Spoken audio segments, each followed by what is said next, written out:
and welcome to NTD UK News. I'm Stuart Lees, and here are today's top stories.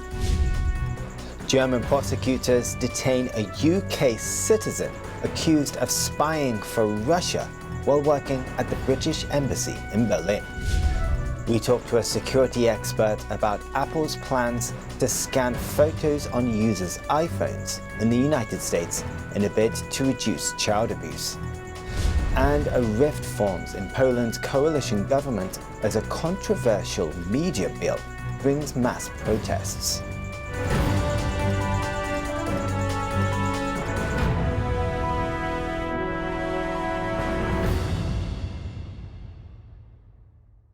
Germany arrested a British citizen working at the British Embassy in Berlin.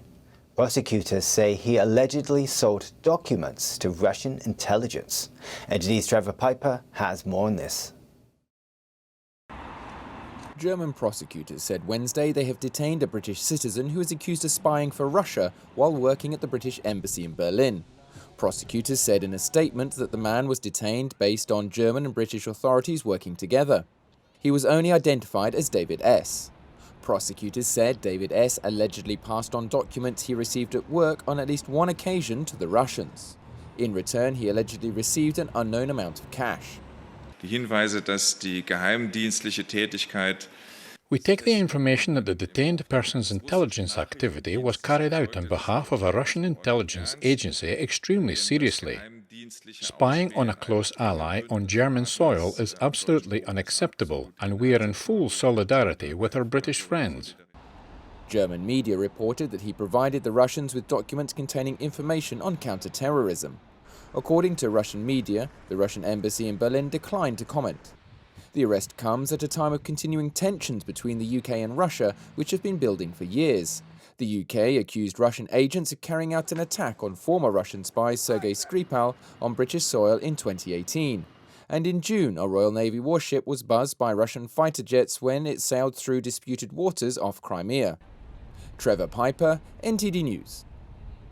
Apple says it will refuse demands from governments to use its child safety technology for surveillance. But security experts have concerns over the system, which would involve scanning iPhone photos before they're uploaded to the cloud. A security expert tells NTD's Jen Worrell about the potential risks. Apple faces criticism for its plans to scan images of photo libraries on iPhones for known images of child abuse. The technology is first being used in the United States before plans for a wider rollout across the world. Professor Ross Anderson says it's prudent to be suspicious. So what Apple has come up with is a system whereby your photos will be scanned on your iPhone before they are even encrypted and uploaded to the iCloud. And by this means, Apple hopes to diffuse, I believe, the criticism that they're not going to make iCloud contents available to the FBI for scanning. However, the result will be much worse, because what they're doing is to embed into everybody's iPhone a mechanism whereby photos and other material can be scanned for stuff that is sensitive according to some list that the government might set from time to time. One of the big concerns is how this technology could be used by authoritarian governments to silence dissent. Well, the precedent actually goes to China, because in 2008, the government in Peking insisted that every PC sold in the country have software installed in it called Green Dam. And this was described as a pornography filter, but what it was actually doing was searching for words of interest to Ministry of State security officials, such as Falun Gong and Dalai Lama, on everybody's PCs in China.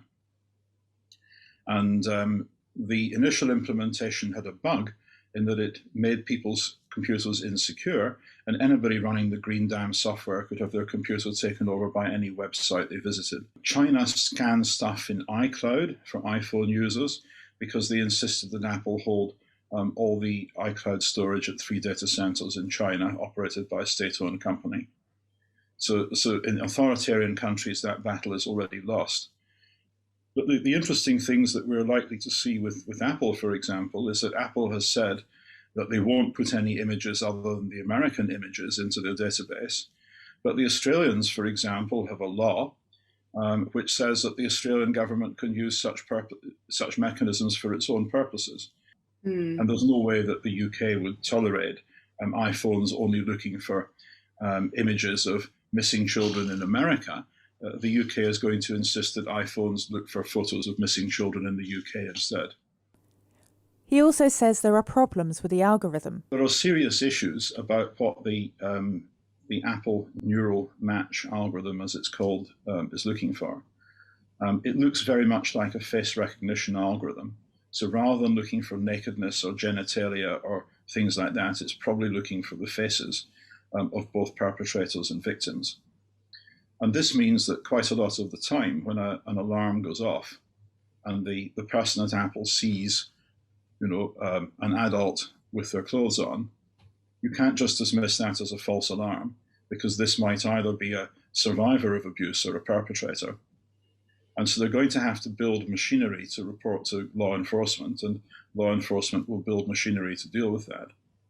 And that then translates very, very easily to a circumstance in which you start putting persons of interest to the security service, or in an authoritarian country, you might put known dissidents or opposition leaders or banned religious leaders. And then the whole thing does actually become rather nightmarish. Since facing the criticism, Apple has said it will refuse to comply with government demands to detect images that are not child sexual abuse material. But it hasn't all been criticism for Apple. Some children's charities and the UK government praised Apple's move. The Health Secretary supported it, tweeting he's delighted to see Apple taking meaningful action and that it's time for Facebook to follow their example. Apple says this programme is ambitious and protecting children is an important responsibility. These efforts will evolve and expand over time. Jane Warraw, NTD News, London. Julian Assange's partner says he faces an increasingly desperate situation. Stella Morris made the remarks outside the High Court today ahead of another step towards a US appeal to have Assange extradited to the US. NTD's John Robson brings us the details. US government lawyers on Wednesday challenged a judge's decision to block the extradition of Julian Assange to America. Outside court, Assange's partner Stella Morris described him as an innocent man accused of practicing journalism. For every day that this colossal injustice is allowed to continue, Julian's situation grows increasingly desperate.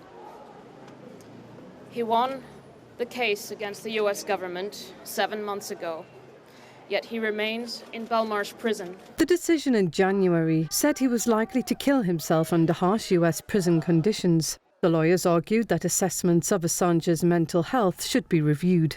They said the judge based her decision on a predicted risk of suicide, rather than the actual risk at the time. Assange was arrested in London in 2010. He jumped bail 2 years later and sought refuge inside the Ecuadorian embassy in London, where he remained holed up for the next 7 years. On Wednesday, the 50-year-old Australian listened remotely from London's high-security Belmarsh prison. Julian has been denied the love and affection of his family for so long. Julian and the kids will never get this time back. This shouldn't be happening. US prosecutors indicted Assange on 18 charges over WikiLeaks' publication of thousands of leaked documents a decade ago. The charges carry a maximum prison sentence of 175 years. The prosecution of Assange has been condemned by journalists and human rights groups, who say it undermines free speech and imperils journalists. Joanne Robson, NTD News. Poland was set to vote today on a controversial media bill that could jeopardize the country's largest remaining independent TV station. Disagreements over the bill have disrupted the country's three-party coalition. NTD's Natalia Nutting brings us more on this. A controversial media bill has caused the collapse of the coalition government in Poland.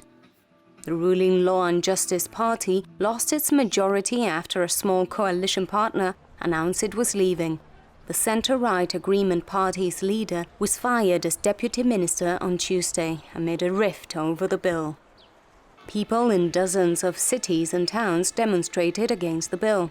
In front of Parliament in Warsaw, large crowds chanted, "Free media." I'm fed up with this hypocrisy, this lie. If there is no TVN, we will not know what is happening. It will be like it was in the People's Republic of Poland, and I know what it was, and I do not want to experience it a second time. The bill is widely viewed as a crucial test for the survival of independent media in the former communist nation. Technically, it would prevent non-European owners from having controlling stakes in Polish media companies. In practice, it would push American company Discovery Incorporation to sell its controlling stakes to TVN. TVN operates the all-news station TVN 24. Its flagship evening news program is watched daily by millions. Yes, I'm afraid that there will be censorship, that it will be followed by the lack of democracy, simply a totalitarian state. Slowly, we will come back to the past. Former President of the European Council, Donald Tusk, described free media as a pillar of democracy. He is now chairman of opposition party Civic Platform. The Law and Justice Party government has prepared an amendment to the law of the media law, the aim of which is to return to communist models, patterns of one media, one message, one propaganda. It is a system aimed at ensuring impunity for the rulers. The proposal is already straining relations with key ally, the United States. Poland's ruling party, Law and Justice, has long sought to nationalize the media, claiming it is for national security reasons. It says the law would limit foreign ownership in the media and bring Poland into line with other European countries, such as France and Germany. It cites the risk of media being controlled by hostile powers like Russia and China. Natalia Nutting, NTD News. And the latest on that story is that Poland's right-wing ruling party failed to get a majority to pass a media bill. The vote on that bill has been put off until September. The postponement was unexpected and came amid a chaotic and emotional session in Parliament. Some opposition lawmakers rejoiced and said there was still hope to preserve media independence. And in other news, an investigation has found that controversial LGBT charity Stonewall got more than £1 million a year from over 300 taxpayer-funded bodies in the UK. NTD's Trevor Piper brings us the details.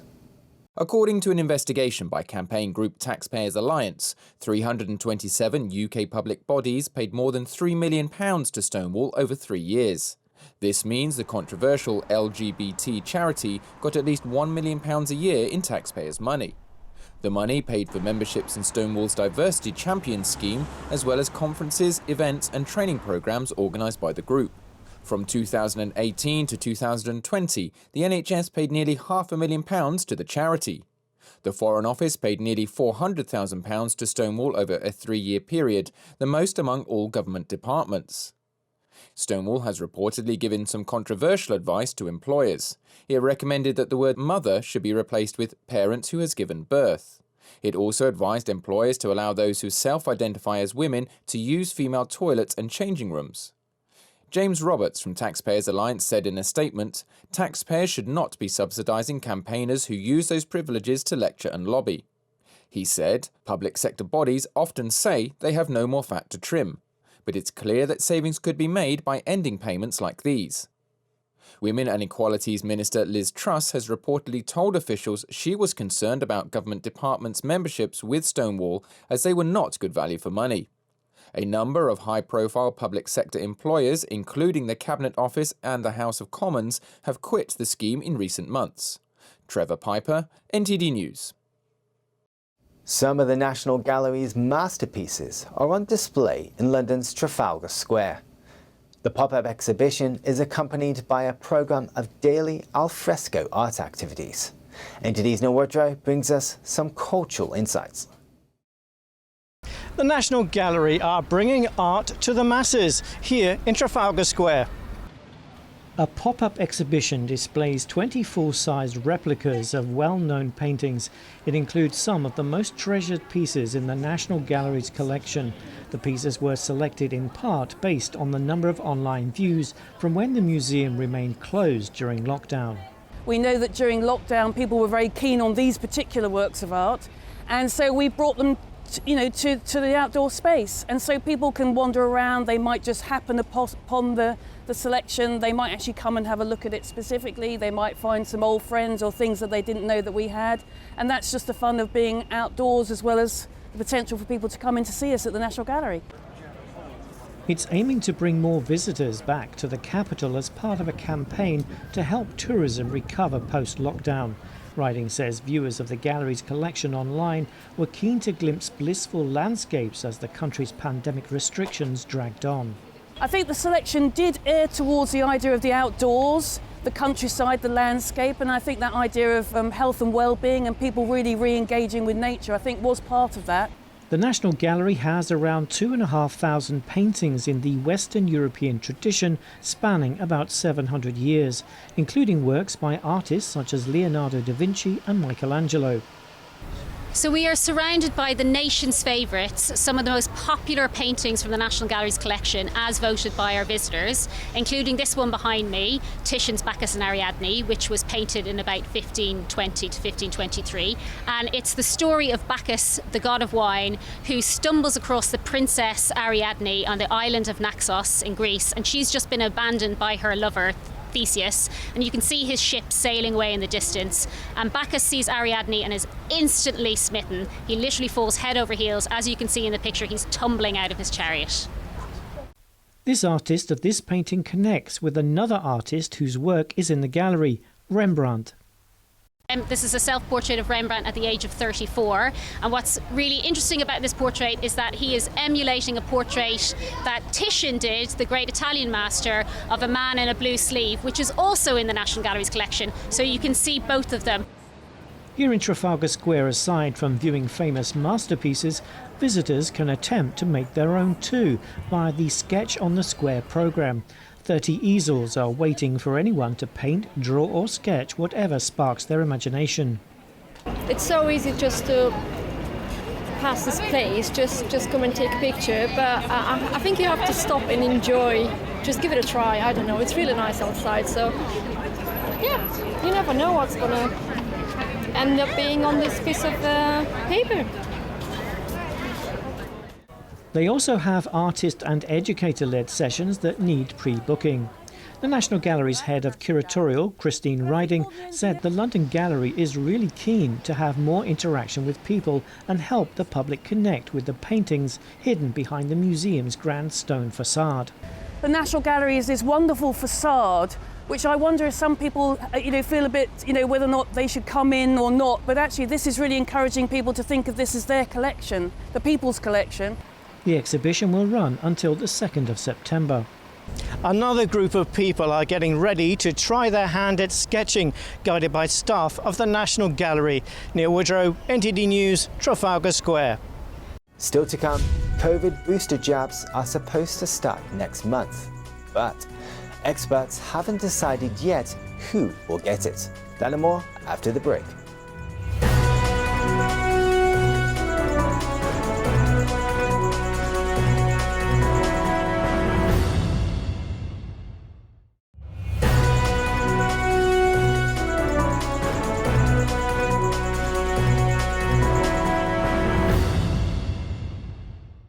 The government plans to provide COVID-19 booster jabs next month, but experts are not certain if they should be offered to the wider population. NTD's 88 Ken has the story. A COVID vaccine booster campaign hangs in the balance despite being due to start in less than 4 weeks. Health Secretary Sajid Javid says campaign preparations are ongoing, but ministers are awaiting guidance from experts. Well, when it comes to booster jabs, we are waiting for the final advice from the JCVI. That's our group of independent clinical advisors. And when we get that advice, we will be able to start the booster program. But I anticipate it will begin in early September. In the JCVI's interim plan, over 50s will receive a booster jab in the second stage of the new vaccination campaign. Experts say they are still assessing data before they confirm whether all over 50s and the clinically vulnerable will need a third jab. But they confirm a booster will quite likely be needed for a small number of people who are immunosuppressed. Latest figures from the Department of Health on Wednesday show nearly 40 million people have been double jabbed. More than 47 million, or nearly 90% of the adult population, have received the first dose. Eddie Aiken, NTD News. Some European countries are now making COVID-19 vaccines mandatory, requiring vaccine passports to access basic services. NTD's John Robson brings us a roundup of what's happening on the continent. In France, Parliament approved a bill making vaccinations mandatory for health workers. A health pass is required in many social venues, including restaurants, pubs, trains and planes. Police are checking customers' health passes as they are eating or drinking. Greece made vaccinations mandatory for nursing home staff from mid-July and for healthcare workers from September. As part of new measures, only vaccinated customers are allowed in bars, cinemas, theatres and other closed spaces. In March, the Italian government approved a decree requiring health workers and pharmacists to get vaccinated. Those who refuse could be suspended without pay for the rest of the year. For many leisure activities, people are required to show a green pass as proof of vaccination, a negative coronavirus test, or that they've recently recovered from COVID-19. In Hungary, vaccination is mandatory for healthcare workers. Malta has banned visitors from entering the country from July the 14th, unless they are fully vaccinated. Poland could also make vaccinations mandatory for people at high risk of infection from August. Joanne Robson, NTD News. German police suspect over 8,000 people in a town in northern Germany received a vaccination of salt water instead of a jab against COVID-19. The nurse involved in the incident is under investigation. The Red Cross nurse dropped a vial of Pfizer vaccine and replaced 6 shots with a saline solution and administered those to patients earlier this year. But now police believe there were many more. The police say they have not yet determined the motive.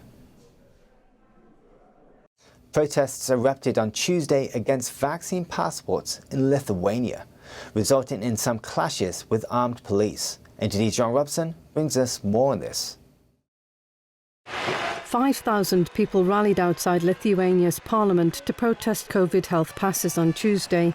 Lithuanians will soon need the pass to use cafes, shops and public transport. The government is considering further restrictions, such as those who get infected without vaccination losing the right to free medical treatment. Everyone has the right to choose. Everyone has the right to live as they like. Stop dividing and ruling us. We are people, not livestock. People wore costumes with yellow stars, like Jews in ghettos during the Nazi occupation. Our government wants to adopt laws that were adopted by Hitler in the 1930s. Certain groups of people will not be able to get on the bus, go to the shop or go on holiday. This is segregation, and we all know how it ended in 1944. Some protesters clashed with armed police. Arrests were made. This is the latest in a series of protests across Europe against vaccine passports. Joanne Robson, NTD News. To Belgium now, and a collector whose 30-year hobby has taken on a life of its own. NTD's Trevor Piper brings us this story. Yvette Dardenne says she never wanted to collect boxes. It's just something that happened to her. People heard she collected them and kept giving her more and more.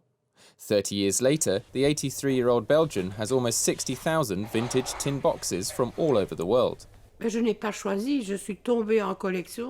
did not choose this. I embraced this collection like one embraces religion. I didn't want to. I certainly didn't decide to collect them. It was done without me realising what I was getting into. It all began with a chocolate box and a family misunderstanding. I consider this box to be the first of my collection. It is a box of Côte d'Or chocolates that a relative of my husband gave me, believing that I was interested in boxes. I was actually interested in the photos they may contain. The tins feature lithograph prints, a picture printed using a stone or metal block on which an image has been drawn with a thick substance that attracts ink. One of Dardaine's greatest treasures is an English box featuring a lion and a unicorn.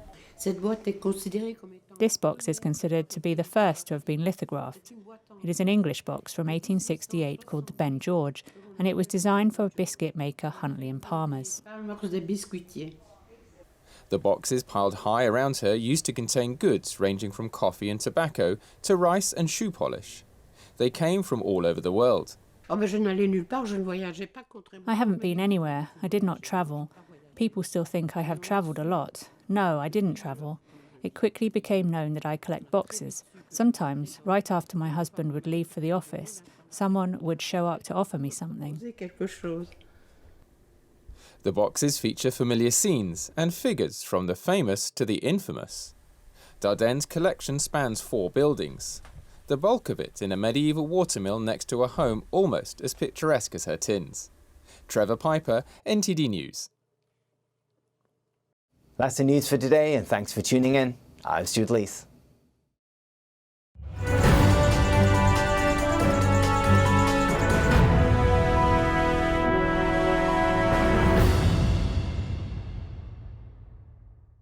Thank you for watching our daily news show on YouTube. You can also watch our other programming on channel 190 on Sky TV or on Freeview via channel box on channel 271.